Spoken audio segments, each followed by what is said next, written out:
नमस्कार और आदाब। आज की मुलाकात में तोहर स्वागत करत हैं जा। आज हमनी फिरो से एगो नवा मेहमान एगो नवा टॉपिक के संगे तोहर सामने आल हैं जा। हमनी हमेशा बोली लजा कि एगो देश के विकास काफ़ी हद तक ओकर संस्कृति पर निर्भर करेला। हमनी के पूर्वज लोग भारत से विरासत के रूप में हमनी के भाषा, हमनी के संस्कृति और विभिन्न प्रकार की लोक परंपरा लेके आल रहलन जा। और आज ये सब लोक परंपरा, ये सब संस्कृति के संरक्षण के खास महत्व के संरक्षण के वास्ते खास महत्व देखल जाता। काहे कि हमनी देखत हैं जा कि धीरे धीरे ये सब कमती होइले चलता हमनी के समाज में। त आज हमनी तोहर मुलाकात एगो लोक कलाकार के संगे कराब जा, जे सब संस्कृति, सब लोक परंपरा के जीवित रखे खातिर एगो खास ग्रुप तैयार कर ले हवन। उ हवन श्रीमती मीरा दीनू। नमस्ते मीरा जी। नमस्ते नमस्ते अदिति जी। हमनी के प्रोग्राम में तोहर स्वागत बाटे। हाँ। सबसे पहले शुरू करे खातिर हमनी के बतावा कि तू जीवन में कौन चीज करेला और कहाँ से हवा तू? हम देफ्रया गांव से आल हैं जी। और हमार ग्रुप बा नोत्र दाम गांव में मोटाइलों। जीवन में तो हम ऐसे तो हम लाइब्रेरी में काम करीला, एगो लाइब्रेरी में। और ये हमारा अपन ग्रुप बा मेरा डांस ग्रुप जेके हम चलावत हैं और फिर शुरू कर ले हैं।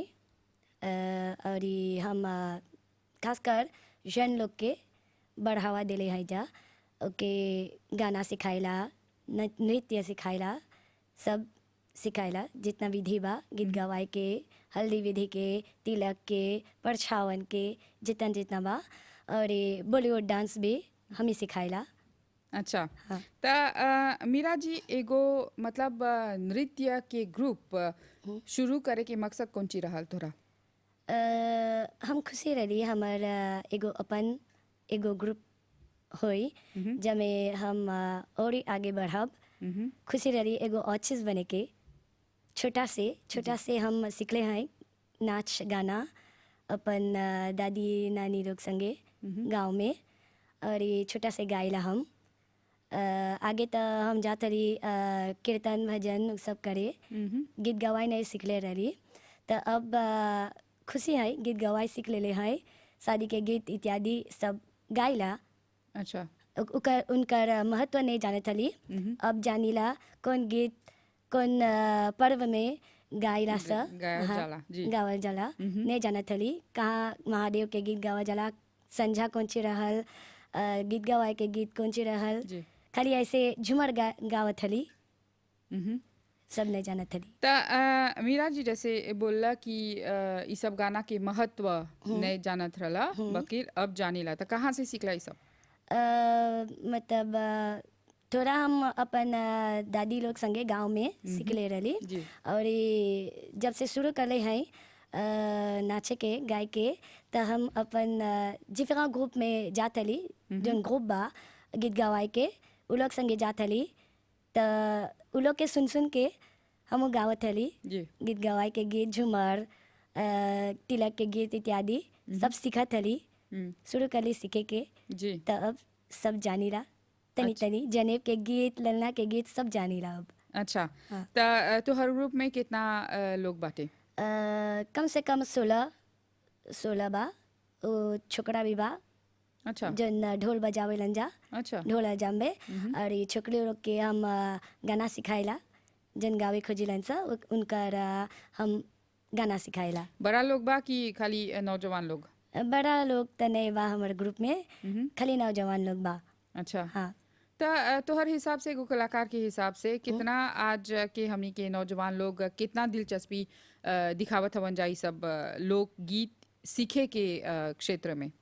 हाँ, कोनो बा नौजवान लोग जो सीखे खोजे हवन सा, तो हम सिखाइला उ लोग के, सिखाइला उ लोग दिलचस्पी रखे जा। लेकिन उ लोग तनी भोजपुरी में ढेर ज़्यादा कमती बा नहीं जाने सब बतियाए। हम ही तो नहीं जाना थली बतियाए, लेकिन गीत गवाए में जात हम सीख लेली भोजपुरी बतियात। जी। हाँ। अभी बोला कि तू खुद नहीं जानत रहला भोजपुरी बाकी अब बोलेला। हाँ त तोहर हिसाब से एगो कलाकार के हिसाब से तोहरा कितना लगेला कि कितना ज़रूरी बा हमनी के भाषा सीखे के, भोजपुरी हो, हिंदी हो या कोई भी मॉरिशन भाषा हो, हाँ कितना ज़रूरी बा हमनी के नौजवान लोग के सीखे के ई सब भाषा? हाँ त चाहेला सीखे के काहे कि ई सब हमनी के भोजपुरी हिंदी भाषा जो बा नौजवान लोग नहीं जानेलन सब बतियाए उतना, जी। तो चाहेला बढ़ावा दे के भोजपुरी के हिंदी के चाहेला आगे बढ़ाए के औरी। मम्म। और मीरा जी तोहर ग्रुप तू बोला तू खुद दिफ्रे रहेला हाँ और तोहर ग्रुप नौथोदाम में बाटे ई हाँ काहे? ओ नोत्रदाम में हमार ग्रुप बा उ हमार माँ लगे हम शादी कर ले हैं देफ्रे गाँव में। अच्छा। त हौजा पड़ी बा चाची दादी लोग बुलावेलन स तनी सिखावे के। मम्म। त हम हौजा पड़ी ग्रुप नहीं बनैले हैं नौजवान लोग के चुन चुन के नोत्रदाम गाँव मोतायलोंग गाँव बागुश बा गौप बा सगरो सगरो से चुन चुन के नौजवान लोग के सिखैले हैं जा। मम्म। हाँ और जैसे तू बोला कि लड़का लोग भी तोहर ग्रुप के संगे हाँ जुड़ल बाटे त लड़का लोग के ई सब लोक गीत के प्रति दिलचस्पी कैसन ह? लड़का लोग खुशी रहे जा ढोल बजावे के जाम्बे बजाए के उ लोगो सीखेला गाना गाए के तनी तनी लॉबियांस डाले लंसा। अच्छा। हाँ मम्म। उ लोगो गावे लंसा खोजे लंसा सीखे के तो उ लोग के मौका देला मम्म। बताइला कैसे नाचे के गाए के। लेकिन छोकरा लोग नहीं नाचेला हमारे ग्रुप में। अच्छा। हाँ खाली लेस्ती ढोल। में बजावे लंसा। जी। हाँ मीरा जी तोहर हिसाब से कितना ज़रूरी बाटे ई सब के संरक्षण करे के, जैसे कि अभी हाल में गीत गवा यूनेस्को के अमूर्त विश्व विरासत सूची में जोन इमातेयल बाटे ओकर में दर्ज ओकर नाम दर्ज होल बाटे, मतलब उ विश्व भर में एगो प्रॉपर्टी के एगो संपत्ति के सांस्कृतिक संपत्ति के रूप में ओकर पहचान होल बाटे। त ई मोरिस खातिर बहुत बड़ा गर्व की बात बा। तो हर हिसाब से ई कितना ज़रूरी है और एकर महत्व कौन चीज है? एकर महत्व कि हमनी अपने अपन भोजपुरी भाषा के प्रिजर्व कर ले हैं जा, जी। उनका बढ़ावा देवत हैं जा। उ खातिर हमनी नौजवान लोग के सिखावत हैं जा और हमनी के सरकार जोन बा जी। बढ़ावा देवता और उ हमनी के डिफरेंट प्लेटफॉर्म देवता हमनी के टैलेंट प्रदर्शित करे के। जी। प्रदर्शित करके जी जी। और वो फैसिलिटी भी देवता मम्म। उसे हमनी के प्रोत्साहित करता जमे हमनी भोजपुरी के हिंदी भाषा के आगे बढ़ाव जा। जी। मीरा जी तो लोग कहाँ कहाँ पर ही परफॉर्म करेला जा? हमनी ऐसे शादी में या कल्चरल शो होएला सब करेला जा। त मीरा जी अभी हमनी कला के बारे में बोलत हैं जा, त तोहर हिसाब से मोइस में कला के भविष्य कौन चीज है? भोजपुरी के भविष्य ये है कि जैसे जैसे फ्रेंच लैंग्वेज बा इंग्लिश लैंग्वेज बा वो जी। अपन देश में मतलब महत्व रखेला। जी। ऐसे ही हमनी के भोजपुरी भाषा जोन है ये हमनी के मॉरिशस के मातृभाषा बा जी। जेके हमनी खोजत हैं जा के और ही महत्व दे के जी जी। जमे दूसर देश भी जानी कि ये हमनी के मातृभाषा है। उ खातिर हमनी भोजपुरी के बढ़ावा देते। और हमनी के कला भी अलग अलग देश के अपन अपन कला अपन अपन संस्कृति होएला, त ओकर हमनी के संरक्षण करे के चाहेला जेमे उ लोग दूसर देश में भी प्रचलित होए। जमे फैली उ जी। लोगो बोली। मीरा जी तू एगो नृत्य के ग्रुप खोल ले हवा, हाँ। जैसे तू बोला हमनी के त ई सब लोग जोन नृत्य बाटे गीत गवाए के ई सब एकर अलावा और कुछो नृत्य कोनो दूसर शैली सिखावेला? हाँ हम तिलक के गीत भी सिखाइला, हल्दी के गीत एक बुत गा के सुनाइला। अवधपुर के दुल्हा अवधपुर के हरदी अवधपुर के दुल्हा अवधपुर के हरदी अवधपुर में चाची हरदी चढ़ावे अवधपुर में हो चाची हरदी चढ़ावे अवधपुर में सिरवे चढ़िया चाची अंगवे उतरिया सिरवे चढ़िया चाची अंगवे उतरिया हृदय से दिया आशीर्वाद दुल्हावा शोभेला फुलवा से दिया आशीर्वाद दुल्हावा शोभेला। ये रहल एगो हल्दी के गीत। जी अरे हमने मीरा परछावन जी, जैसे तो अभी हल्दी के गीत गैला अभी त उ पहले के जमाना के गीत है कि अभी नवा ई नवा गीत है। जी ई नवा गीत है। पहले के ज़माने त उ दादी लोग ऐसे गावत हलन जा सुने के कटोरिया में पीसल हर दिया हो पीसल हर दिया हो हरदी में हरी हरी धूप पहले हरदिया मोहे चाची चढ़ावेलन चाची चढ़ावेलन साथी सजन सब लोग सिरवे चढ़ैया चाचे अंगवे उतरिया हो अंगवे उतरिया हो हृदय से दिया आशीर्वाद। मीरा जी, अभी दो तरह के हल्दी के गीत गैला। एगो पुराना जो जमाना के हमनी के दादी नानी लोग गावत रहलन जा, और अभी जो तू बनैले हवन जा त ओकर डिफरेंस कौन ची है? तो लोग रेमिक्स ये सब तू लोग करी ला जा? हाँ नहीं हमने मतलब वो आगे के ज़माने में खाली एगो दूगो गीत गावत हलन जा दादी लोग, लेकिन आज हमने एवोल्वे होल है जा होल है जा तो हमने डिफरेंट गाना बनाया जा डिफरेंट राग के डिफरेंट ताल के गाना बनाया जा अपन से। तू खुद लिखेला? हाँ कबो कबो हम लिखीला। और ओकर संगीत ओकर संगीत सब हमने मतलब ओकर म्यूजिक भी हमने कंपोजे करीला जा। हाँ और जो नौजवान लोग तो लागे सीखेला तो वो लोग के तू पहले के जमाना के गाना भी सिखावेला कि हाँ काहे सब तरह के पुराना गाना नया गाना सब सिखाएला जा। हाँ सब करीते के। और जैसे तू बोला कि जोन हमनी के लोकगीत बाटे वो हर एक मौका खातिर अलग अलग गीत होत रहल, ओकर महत्व अलग अलग होत रहल। त थोड़ा हमनी के बता कि मान ला तिलक के कोनो गीत है कि परछावन के कोनो गीत है, तो ओकर संदर्भ कौन ची रहल और उ गाना में कौन ची बोलाला? जितना विधि होएला सब विधि के एगो गाना है। जी तिलक जब चढ़ावल जाला जब उ लोग आवेलन जा त एगो गीत गावेलन जा, जब लोग बैसेलन जा उहू एगो विधि बा गावल जाला। और जब तिलक चढ़ावल जाला ओकरो एगो गीत बा, जब कादो दिवेलन जा त ओकरो एगो गीत बा। अच्छा। हर विधि के हर सिस्टम के एगो गाना बा चाहिला गाय के। वो ओकर विधि है, ओकर विधि अनुसार चाहिला गाय के। मीरा जी, जैसे तू बोला कि अलग अलग विधि के एगो शादी में या एगो जोन भी मौका है अलग अलग विधि होएला और ओकर अलग अलग गीत होएला, लोक गीत होएला। त थोड़ा हमनी के बता कि उ सब गीत के उ सब मौका खातिर कौन महत्व बाटे? जैसे तू तिलक के कोनो गाना गात हवा या परछावन के कोनो गाना गावत हवा, त कौन मिसाज बा उ सब गाना में? थोड़ा हमनी के एगो परछावन या तिलक के गीत गा के सुना द। तो परछावन के गीत में ऐसे परछावन से आगे त जैसे दूल्हा आवेला मारो में तो ओकर विधि बा गाय के। एगो बुध गायला जब दूल्हा आवेला मारो में त ई गाना गायला जा।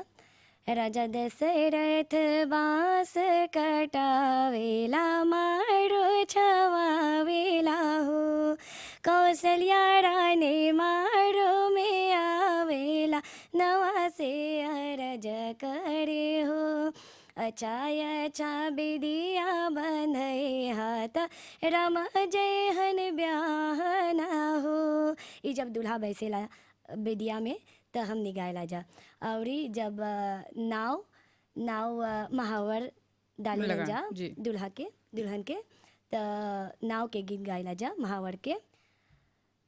मारू बीचे घुमेला नौआ त हतवे माहवर लेले हतवे माहवर लेले जब तक निभा नाही देवा अंगुरिया नाही रांगा बंगुरिया नाही रांगा बाहू नुकतुंगा यहो नौआ नुकतुंगा न सूर्या जने बचैली हा न सूर्या जने बचैली हा मुड़े रामा के पतरिया अंगुरिया महावर बलु शोभे महावर बलु शोभेला हो।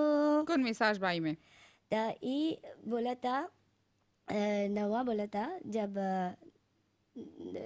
दूल्हा के नुक में महावर डाला था त दूल्हा नुक छिपावेला अच्छा नहीं डाले खोजेला त वही बोला था कि नुका तुंगा हो नवा न सूर्या जनी काटा त जनी काटा मतलब ओकर नोक में ओकर नोक काटा था एगो चिबूत एगो सिस्टम है एगो विधि है चाहेला एगो बूट काटे के त ई बोलिया बोलाला।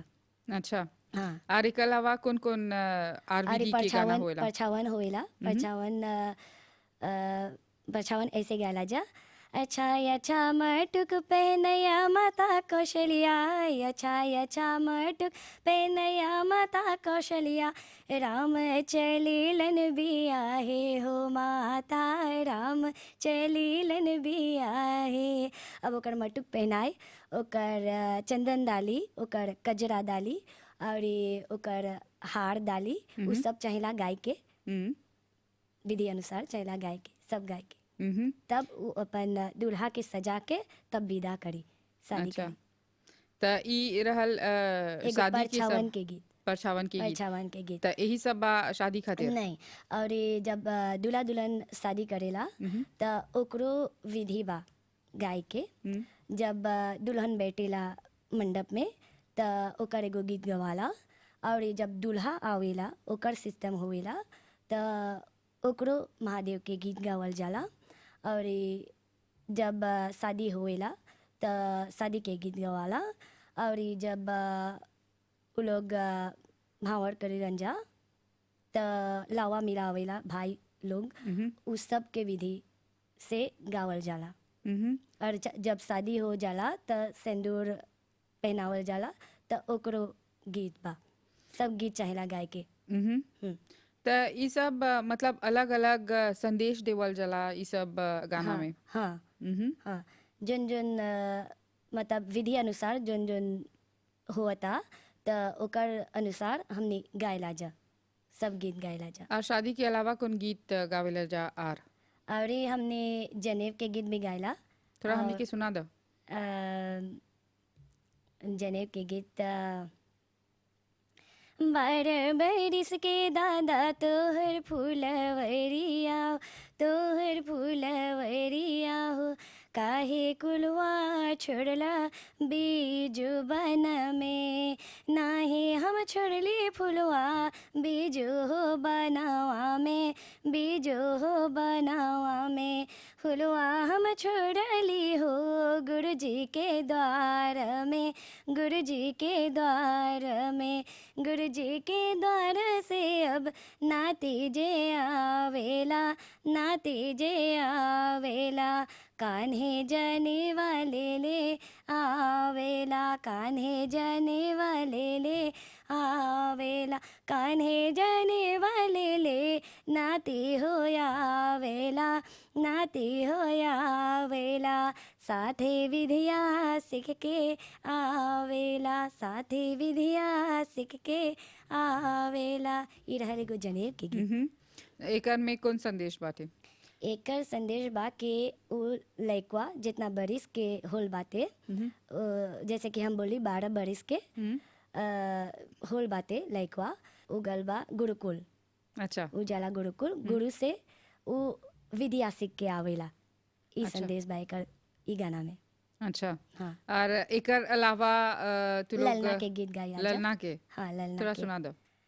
अंगना में कुइया खंदाइला कुइया के पियर माटी हो अंगना में कुइया खंदाइला कुइया के पियर माटी हो ए ललना जाई के जगावब उनकर दादात नाते जन्म ले हो नाते जन्म ले भले भले कुलयु जियर भैले हो नाती जन्म ले भले भले कुलयु जियर भैले हो ए ललना सुने के हसुआ नर काटब मोतिया नया जोड़ा मोतिया नया जोड़ा होई। तो ये रहल एगो ललना के ललना के गाना जब घर में परिवार में लड़का होएला तब हाँ गावल जाला। हाँ और उ बा जब छोकरा जन्म लेवेला त छोकरा के गीत बा और जब छोकरी जन्म लेवेला त छोकरी के गीत बा अच्छा, अलग अलग से। तो ये सब गीत तू अपन कलाकार लोग के सिखावेला हाँ और सिखाएला नृत्य भी सिखावेला। हाँ तो नृत्य जैसे तू बोलला कि लोक नृत्य के अलावा तू बॉलीवुड भी सिखावेला, हाँ ई कहाँ से सीखला? बॉलीवुड तो हम टेलीविजन देख में के? देख के सीखले हैं जा अच्छा। और ई हम दूसरा ग्रुप संगे गल हैं जा सीखे तनिकुन तनिकुन हिप हॉप ये सब सीखले हैं जा अच्छा। काहे कि हम खुशी है जा के अपन ग्रुप के जस्ती बढ़ावा दे के जस्ती एवोल्यूए करे के तो हम डिफरेंट प्रोग्राम करीला जा। गणपति जब आवेला त गणपतियों के गाना गायला जा हम खुद लिखिला गाना और नृत्य भी करीला जा लोग हमनी के। के मतलब नौजवान लोग के कौन तरह से तू प्रोत्साहित करेला अपन ग्रुप में या ई सब लोकगीत देने आकर्षित करे खातिर कैसे तू प्रोत्साहित करेला? उ लोग के बताएला जा कि हमने के भोजपुरी जोन बा उनकरा बढ़ावा दे खातिर हमने नौजवान लोग के ई खातिर सिखाला जा कि आगे उ लोग भी भोजपुरी के आगे बढ़ियन जा। हाँ तो हम उ लोग के जितना सीखले हैं अपन बड़े लोग से तो हम उ लोग के सब बताएला जा बताएला कैसे नृत्य करे के कैसे गाना गाए के तो कौन कौन लोकगीत गाए के कहाँ गाए के कैसे गाए के सब सिखाएला। मीरा जी तू खुद एगो कलाकार हवा त हमनी के ई बता कि हमनी के मवेशिया नौजवान लोग खातिर जे कोनो कलाकार ह या कोनो कलाकार ने भी ह बकिर ओकर में कोनो तालों बा तो लोग खातिर तोहर कौन सलाह ह? हमार सलाह है कि हम नौजवान लोग के ई सलाह देब कि जेकर तालों बा जेके खोजे खोजत हवन सा प्रदर्शित करे के ओकर जी। तालों प्रदर्शित करे के तो उ लोग डिफरेंट इंस्टीट्यूशन बा जहाँ पर ये हमने को मिलेला ई को सब। मिलेला ये जी। सब सिखाएला जा लेकोल भी बा और जा पर ही सिखाएला भोजपुरी के इंस्टीट्यूशन बा सब बॉलीवुड के डांस अकादमी बा। जी। तो हम बोलब कि तू लोग निकला सा अपन घर से जा सा सीखे अपन तालों के बढ़ावा जा।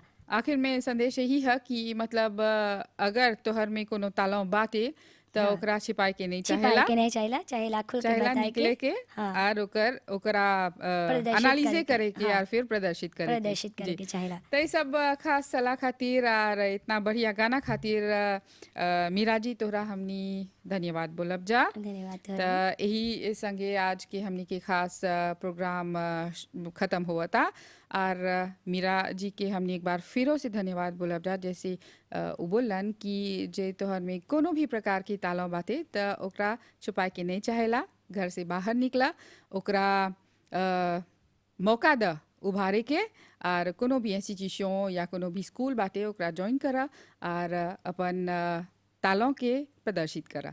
तो यही संगे हमनी के ई प्रोग्राम समाप्त हुआ था। तोहर ध्यान खातिर धन्यवाद। नमस्कार और आदाब।